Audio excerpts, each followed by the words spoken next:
Hinda, welcome to Chitangani with the Sound Sangoma. Today I'm going to be showing you how I mix a house song from Mr. Ronnie Deep. Let's get to it.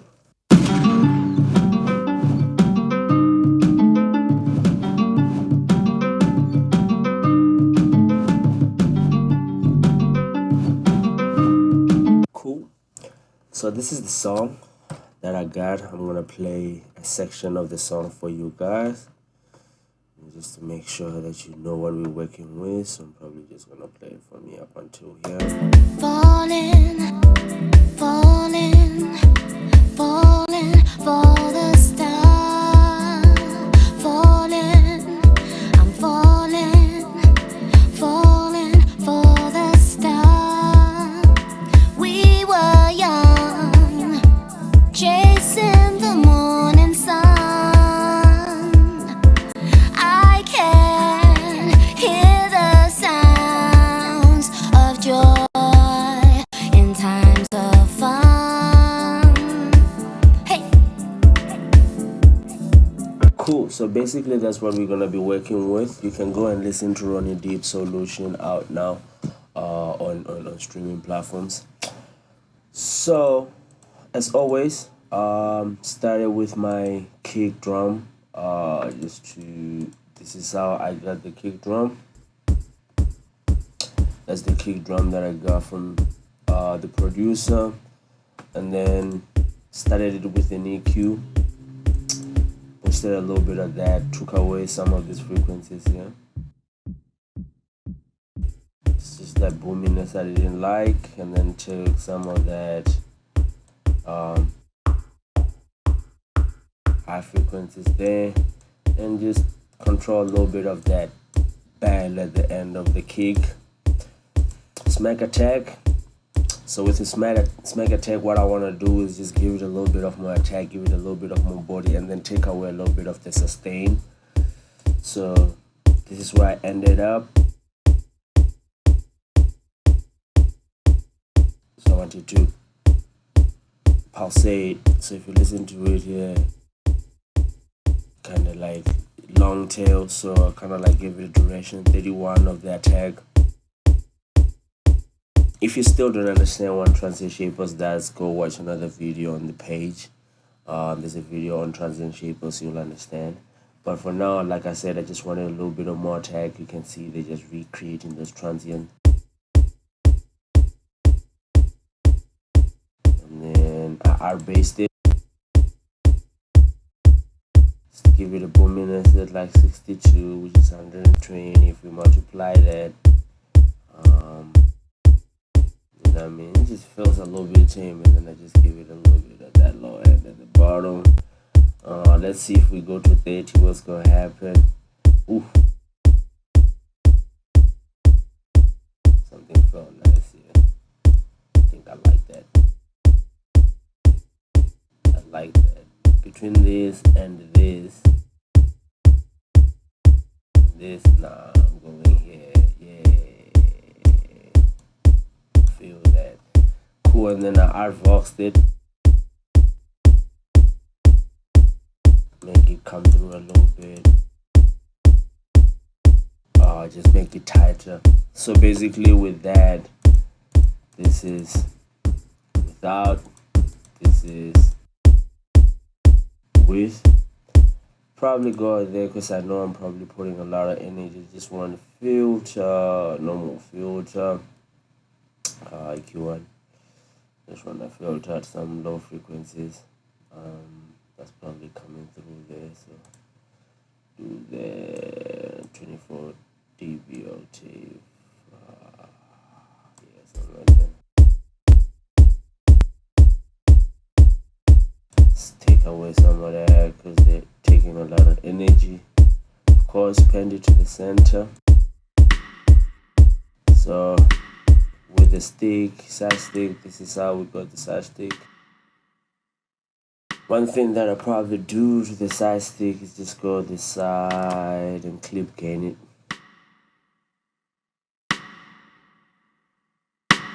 Yeah, clip gain it. It's a lot, but yeah. And then EQ. First make attack, EQ. Go back on that.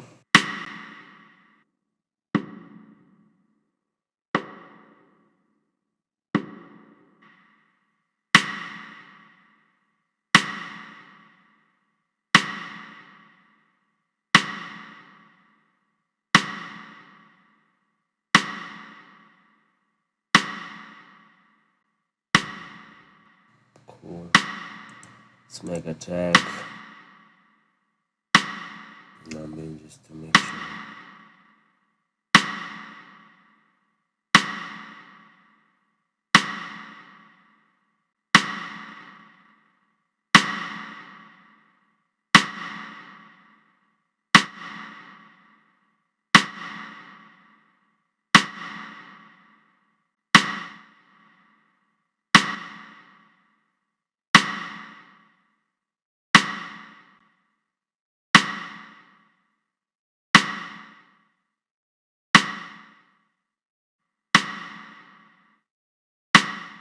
Yeah, so if you listen to what I actually did to the steak was just to control a little bit of that decay. I mean, I'm looking for my sweets. Here we go. So I'm just controlling that decay a little bit, so that it's not really that wash. I don't want the reverb to be that wash, because it came with the reverb, so there's nothing I can do about it. So I just control it. Oh wow, I just ended up with 26. Kinda like that. Probably leave it like that for now. Go back. Then shake up. Find the high energy place probably somewhere here. Everything plays.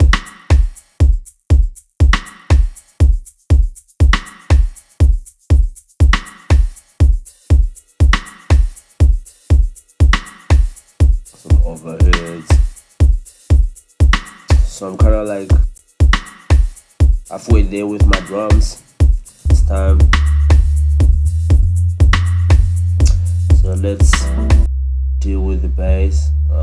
So this is the bass with nothing on it. And then the first thing, of course, EQ.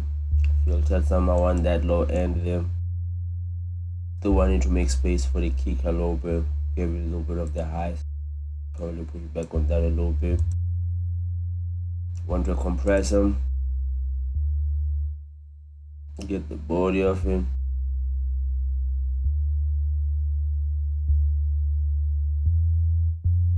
Ratio probably go up a little bit.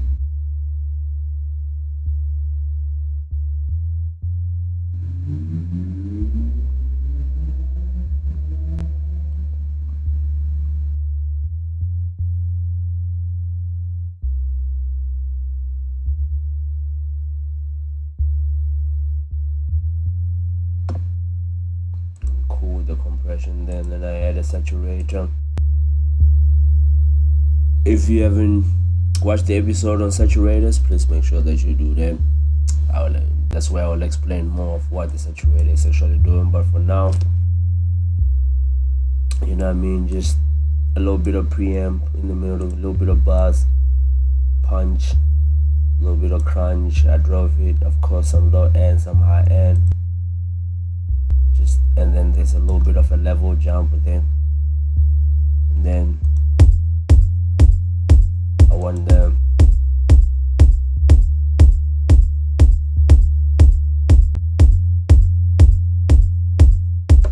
to kind of like dance with it.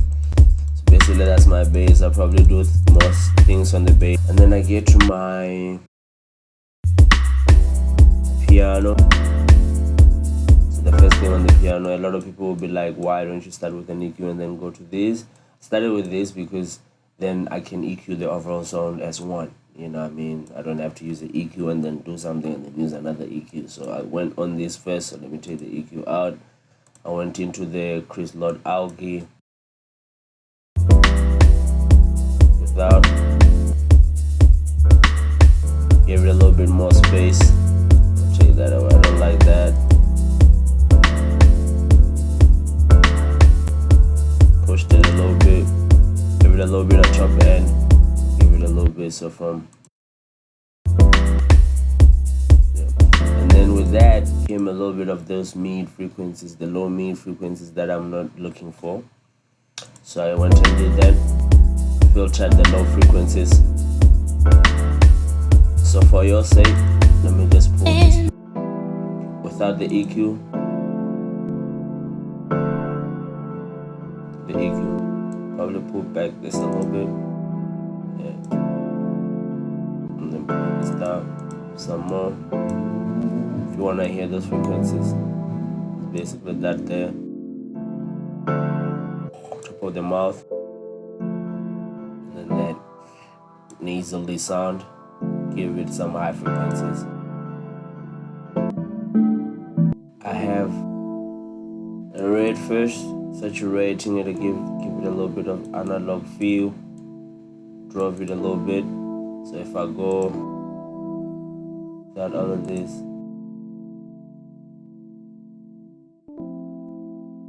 give it a little bit of tone, and then I EQ'd it. The EQ brought a little bit of those frequencies there, probably died there, and I'm gonna pull back, just make it smooth. This is what I'm getting rid of. And I mean, just make it smooth a little bit, pull back on that a little bit. Made it brighter. It's brighter without it.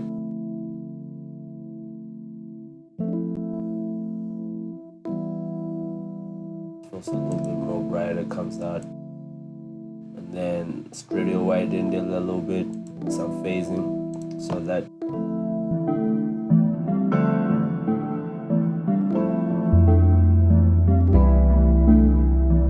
they're all kind of like complementing each other.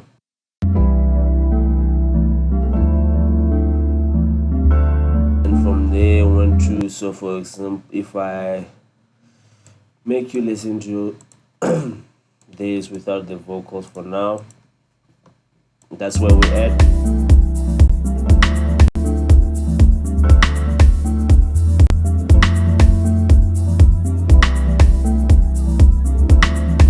So on the drums I have a parallel compression, yes, one compressor on the bars. I'm just playing around with the dry and the wet, so I'm just feeding it that much of the wet into the original drums.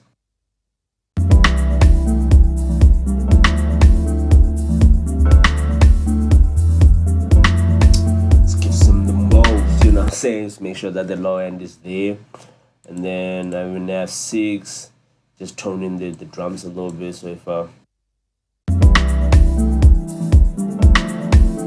listen to what the F6 is doing,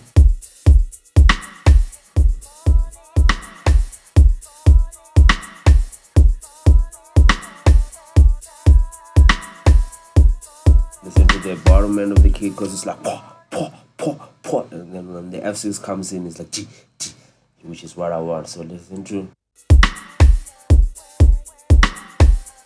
which is this area here. You know, sometimes I'm taking something away, and then this area here, and then for the shakers and everything, I just put the top end. So let's go to the vocals. I'm gonna open all of these. This is the main vocal. Wonder where you are. So without all of the things that I did on, this is. Hey, falling, I'm falling, I'm falling for the stars. So I did this falter there a little bit. I'm falling, falling for the stars. A lot of that. You know what I mean? Falling, falling for the star. Falling, I'm falling, falling for the star. We were young, chasing the morning sun. I can hear the sounds of joy in times of fun. Hey, wonder, wonder where you are. One falling, falling for the stars. falling, falling for the star. We were young, chasing the morning sun. I can hear the sounds of joy in times of fun. The sibilants. I don't want a lot of it. Some people probably be like, you're making it down. But again, I know what I'm gonna go do later on. I just don't want it to be jumping in my face when I start doing, like, for example, the artworks. So I just control it before I come to the artworks. Falling, falling for the star. Falling, I'm falling, falling for the star. We were young. Cool, so that's basically it, and then I have my reverb.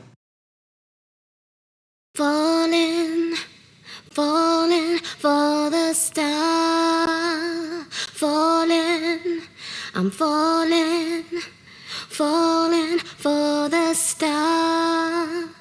We were young, chasing the morning sun. I can hear the sounds of joy in times of fun. Cool, so with reverb, I like covering my space. So I don't just put the reverb. Sometimes the reverb works when you just find a preset and you put it in there. Sometimes it doesn't work. So I kind of like EQ my reverb however I want. So you can hear I'm taking. So if I play this. Falling, falling for the star. Falling, I'm falling. Really screechy. I don't like that. I don't like that in my space. And I'm actually de-assing. Falling, falling for the star. Falling, I'm falling, falling for the star. She says for the star. I don't want it to be very jumping up on the reverb. Has tendencies of putting those upper frequencies. And then I have the delay. Falling, falling for the star. So I have two delays, long delay, short delay. The short delay is doing ping pong, and then the long delay is the straight stereo. So what's happening is the delay is in the middle, is gonna repeat, and the other one is doing this. So it just creates a little bit of movement. So if you listen to it, falling, falling for the star. Falling, I'm falling. So it feels like falling together.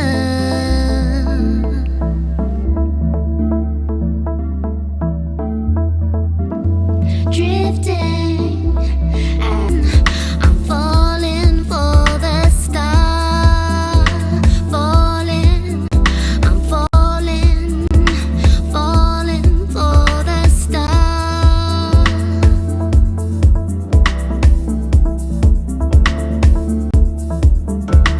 again, man. Thank you very much for joining me. Thank you very much for watching. Thank you very much for engaging with all of the content. If you haven't, please make sure that you smash that subscribe button, hit the notification button, the like button, leave some comments, tell me what you think, tell me what you want me to talk about, and make sure that you tune into the Indie State every Wednesday at 7:30 at night. And then, yeah, you know, all the love. Sound Sangoma signing out. Peace.